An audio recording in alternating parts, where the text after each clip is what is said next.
Hey guys, welcome back to another Skyrim mods video. Today we got some new mods that you should probably be trying out as we start September off.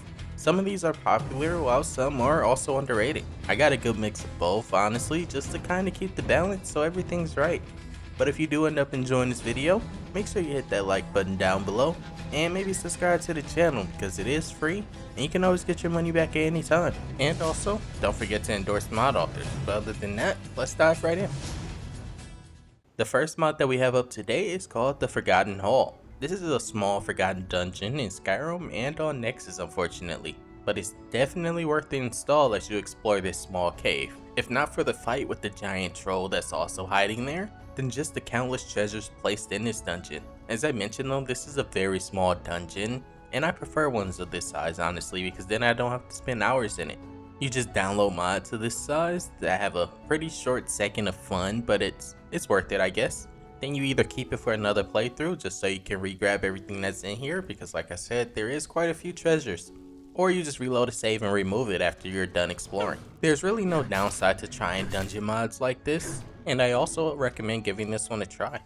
Up next we have the remaster of Redback's Stave Churches, but just called Stave Church 2024. This mod has 4 optional stave churches around Skyrim, all with different names and praying to different gods. Every church is optional, you can just have one or have all 4 of the churches, and they are placed in pretty small untouched locations that no one really touches with another mod, which is why this is also highly compatible. The church locations include Iverstead, Karthwasten, Dawnstar, and Windhelm. All are pretty close to the city except Windhelm, that one is far away from it. I guess for compatibility reasons, but it's a great place to stop and rest if you happen to be playing survival mode.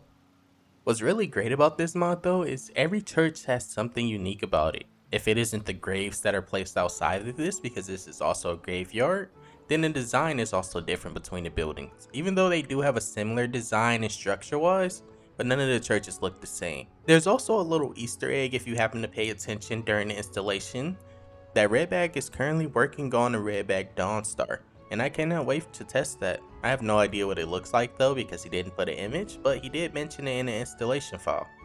As I mentioned before, every shrine has a different god that you pray to. Some will give you pretty handy buffs that last quite a while and are pretty useful, while some will say that you are praying to a dead god and that you won't receive any benefits. It's pretty sad to know that there's NPCs praying to a dead god, but they still keep their faith. And that level of immersion is kind of what's making me keep this installed in my mod list even after this video. Though I'm not really sure if Shore counts as fully dead or just sleeping as of yet. Maybe we'll have the full details in Elder Scrolls 6 if they don't ruin everything. Up next we have a mod making exploring the sea actually worth it. This mod is called More Underwater Treasures. In the Sea of Ghosts area, which is the northern part of Skyrim, underwater you will find dozens of new placements of treasures surrounded by a bunch of new destroyed objects as well. It could be ships or even Dwemer ruins. Of course this mod doesn't come with map markers because you're forced to pretty much find it all yourself, but the mod author did make a separate mod to add map markers, and that definitely helped me do a showcase to be honest. But honestly none of these treasures are placed super far apart due to how small Skyrim is. But with ENB, swimming underwater can be kind of hard considering you can't see anything, so I think this mod did it perfectly. I do want to give a slight warning though, you will get swarmed by a bunch of slaughterfish while here, so try to get a mod that either removes them, kills them, or allows you to fight underwater. The treasures are definitely worth the risk, especially early game if you need the gold. But Skyrim wasn't the only one overhauled with this mod. There's also more underwater treasures in Solstheim, which was done the exact same way but for Solstheim. And considering Solstheim is completely surrounded by water, the treasures were placed around the entire island, so it's a lot more spread out. There's a lot less treasure also. And of course a separate mod was added in case you wanted map markers for this. I didn't actually see any slaughterfish for these underwater treasures in Solstheim, so this version might be a little bit easier than the Skyrim version, but I highly recommend to at least try them both and see how you enjoy it. Nonetheless, the next mod up is a small quest mod, if we can even consider it that. This mod is called Whispers of the Depths. It adds a sailor Argonian to the docks of Skyrim that will tell you small stories that are 100% worth it. So this time, you aren't the main character, you'll be listening to someone else's stories. So make sure to grab some popcorn. That was before A raging blizzard set in and halted us in our tracks. We reefed the sails, but before long, we realized we weren't alone. To our left sat a colossal longship, twice the size of our own vessel. Not a crew of men, a crew of giants. We feared the worst, but its deck was empty, save for one figure. Of course I can't show the full story, so up next we have a small overhaul to the Boulderfall cave called the Brutish Boulderfall cave. This is a pretty small expansion. It's just adding more horrific scenery to the location that make it fit the theme of belonging to necromancers. There's really no landscape edits or changes that would make it require a Northern Roads patch if you happen to be using that, or something similar. This just pretty much changes the vibe of the area with new skeletons and blood. Pretty much. And the interior was pretty much just as simple, just adding hanging bones to the ceiling, so it's a very simple overhaul, but I kinda liked it. Up next we have a new animation mod, but for horses. This mod is called Better Horse Dismounting. This mod reanimates the dismounting animation with a smoother transition off the horse and to the ground, as well as speeding it up a bit by about 20% based on the mod author's words. There's no way I can really test that in person though. But I figured I'd give this a showcase for people maybe skeptical about it. It's a pretty great mod. Up next we have a mod even more people are skeptical about. This is another expansion on the Follower Dialogue expansion series. This mod is called Follower Dialogue Expansion Camilla Valerius. It's always good to have someone to talk to. My brother and I came from the city of Skingrad originally, where our family used to own a lucrative business. Not only does this add new lines to her, about 170 based on the mod author's words, which is also AI voice, but it doesn't sound bad honestly. But what's great about this is that once you complete the Golden Dragon Claw quest for Lucian, you can actually speak to Camilla about turning her into a full-blown follower. It means so much to us to have the claw back where it belongs. Thank you. Which is why some people are skeptical about it, because they don't like the idea of turning a vanilla NPC into a follower. But I mean, to each their own. I definitely recommend to try this mod. Up next we have a mod adding more NPCs to your game. This mod is called Crowded Streets. This mod, as you enter a city, it will dynamically add NPCs to the city. They are all randomly generated and won't have names off the top like they might be named Merchant or just Noble. But if you have names Distributor, it will pick up on these NPCs and also give them names.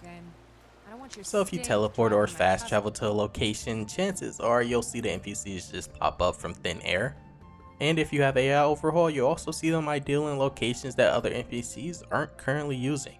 But honestly, you won't really see too many of them in the city, I guess for FPS reasons. There'll be a few of them, but mainly you'll see them in action in locations such as Bannered Mare or Candlehearth Hall. Most of the NPCs kinda just go there, I guess for a drink. This mod though is very new, so there might be some issues that appear as time goes on because there are already some bug reports of NPCs going places they shouldn't. But as time goes on, this mod will be updated and it will just simply replace those populated cities and populated end mods that you happen to already be using. I just love when a new mod comes out that fixes the issue I've been coping with for so long.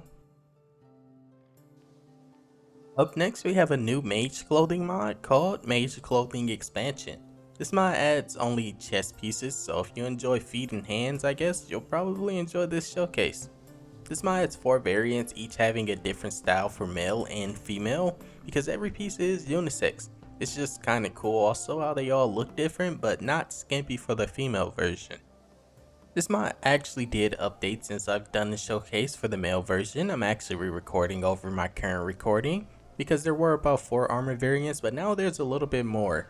So just as a heads up, this is a bit outdated, but as of right now, there's only one clothing change that happened, so I see no reason to completely re-record this. Maybe I'll just redo it when more variants are available in another video.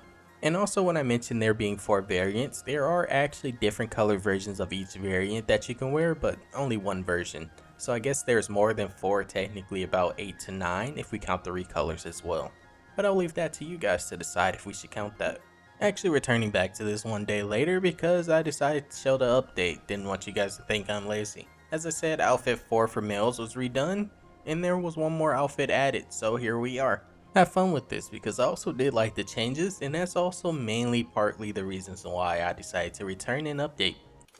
Up next, this one is a bit of a cheat code. This mod is called Centaurs. This mod is by Mihail, and I figured since you guys absolutely love his Minotaurs, so I don't see why you wouldn't love his Centaurs as well, considering they are closely related in lore and any fantasy book, and just as cool. This mod adds a few variants of Centaurs that actually don't have a dead body. They kind of just turn into a goo. Not sure how I feel about that. I'm sure there's a logical and magical explanation for it, but it just seems a little weird for me. These things have their own health pool and attack animations, but honestly their health really isn't that high. They kinda die pretty fast to level 1 bandits, and also the fact is they do quite a bit of damage as well, so they can handle themselves, but they're not hard to beat. The one thing that might turn people off from this is that they can knock you over with charge attacks, which they do quite a bit, but it makes sense. They're large animals that charge at you. Just learn to block and it won't happen. Also, no new big weapons added to your level list. All of this is just included with this mod. But that was pretty much it for today, guys. Let me know what was your thoughts on these mods down below. But as of right now, I hope you all have a great rest of your day, and I hope you all had a great Labor Day. Peace and love, guys.